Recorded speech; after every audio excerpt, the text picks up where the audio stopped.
Halo anak-anak, apa kabar? Semoga selalu dalam keadaan sehat ya. Nah, sebelum kita belajar, Ibu pengen cerita nih sambil curhat.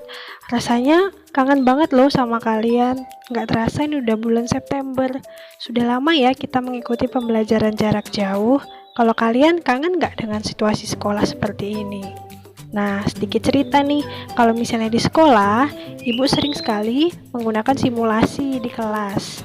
Nah, supaya anak-anak bisa melihat simulasi dengan baik, salah satu caranya dengan menggunakan proyektor. Nah, sekolah memfasilitasi proyektor merek Epson. Nah, ini bagus sekali. Jadi anak-anak bisa melihat simulasinya dengan besar, lalu jelas, dan materinya juga bisa dipahami dengan jelas. Nah, kita sama-sama stay at home nih ya. Semoga pandemi ini segera berlalu sehingga anak-anak juga bisa cepat masuk sekolah dan kita bisa belajar di sekolah sama-sama lagi. Setuju? Setuju dong. Halo anak-anak, selamat pagi. Bagaimana kabarnya? Semoga kalian tetap dalam keadaan yang sehat dan semangat. Oke, hari ini kita lanjutkan pembelajaran kita di tema yang ketiga tentang tokoh dan penemuan, dan masih di subtema yang pertama, yaitu tentang penemu yang mengubah dunia. Nah, kemarin anak-anak sudah membaca sebuah bacaan di situ tentang siapa ya tokohnya ya? Iya, Michael Faraday, seorang penemu yang menemukan energi listrik. Nah, hari ini kita akan mempelajari tentang hal itu. Apa saja yang akan kita bahas? Kita simak dulu yang satu ini ya.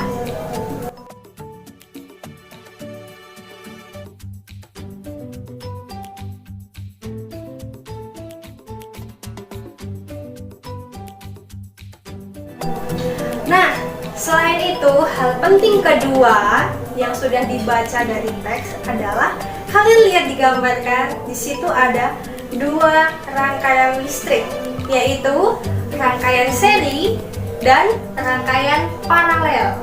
Apa bedanya?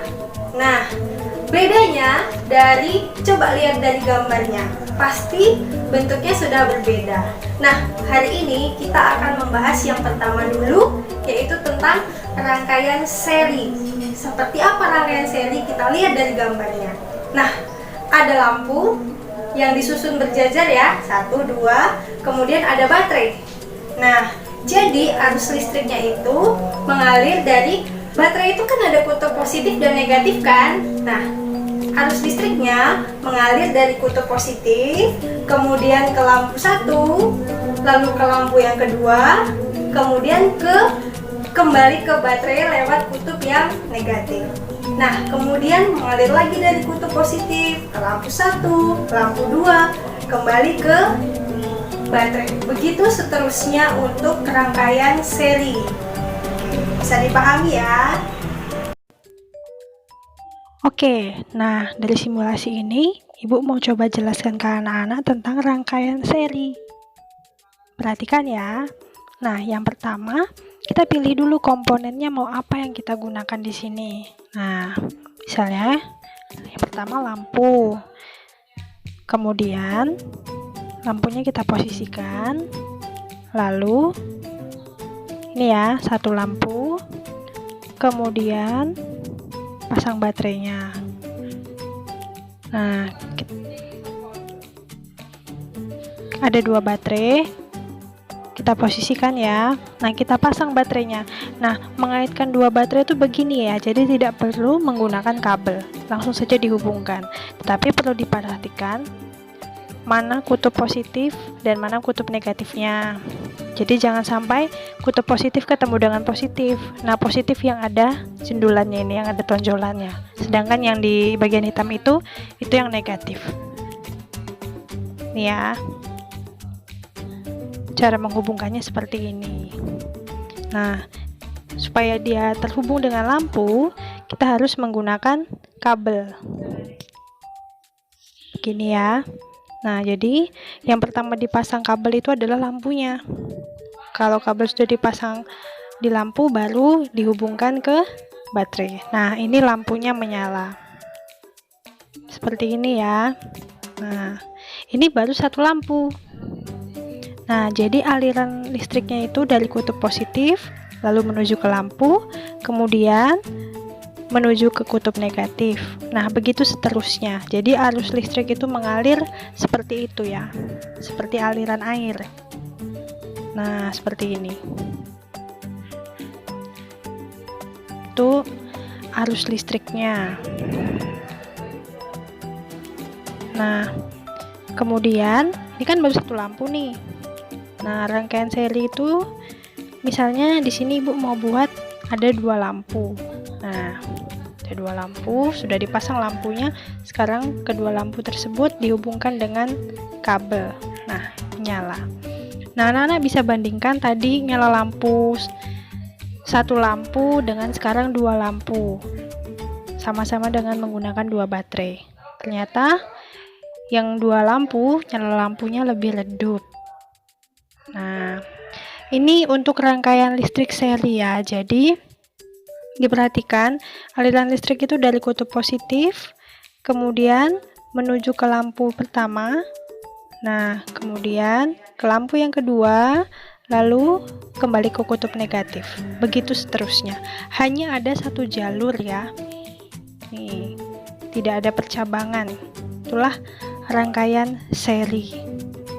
Nah, sekarang kalau salah satu lampu diputus, nah lampu lainnya ikut putus karena kan tadi aliran listriknya satu jalur, terputus juga aliran listriknya.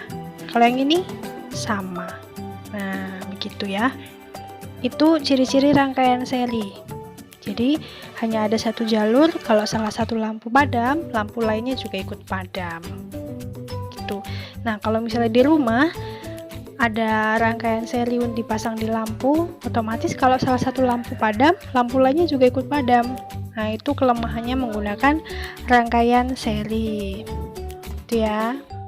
Nah, apakah sudah bisa dipahami? Mudah-mudahan bisa dipahami ya. Oke, di rumah, meskipun kita di situasi pandemi seperti ini, anak-anak bisa bersama orang tua, bisa bertanya dengan papa, dengan kakak, atau dengan mamanya. Boleh bertanya, di rumah contoh rangkaian listrik yang seri apa ya? Ibu kasih tahu nih. Kalau kalian punya senter, nah senter coba dibongkar, jangan dirusak ya, hanya dibuka. Kemudian kalian amati apa saja sih komponennya, sumber listriknya apa. Kalau tidak salah, sumber listriknya baterai.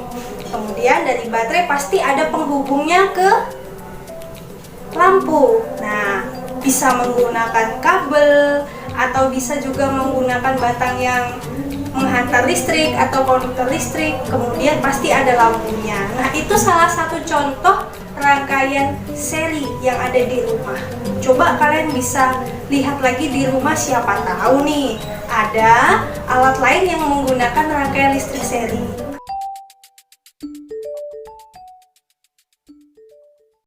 Oke, ada aplikasi Siswa Media. Di sini isinya banyak sekali. Ada berita, lalu ada channelnya, dan masih banyak hal lainnya yang berkaitan dengan sekolah.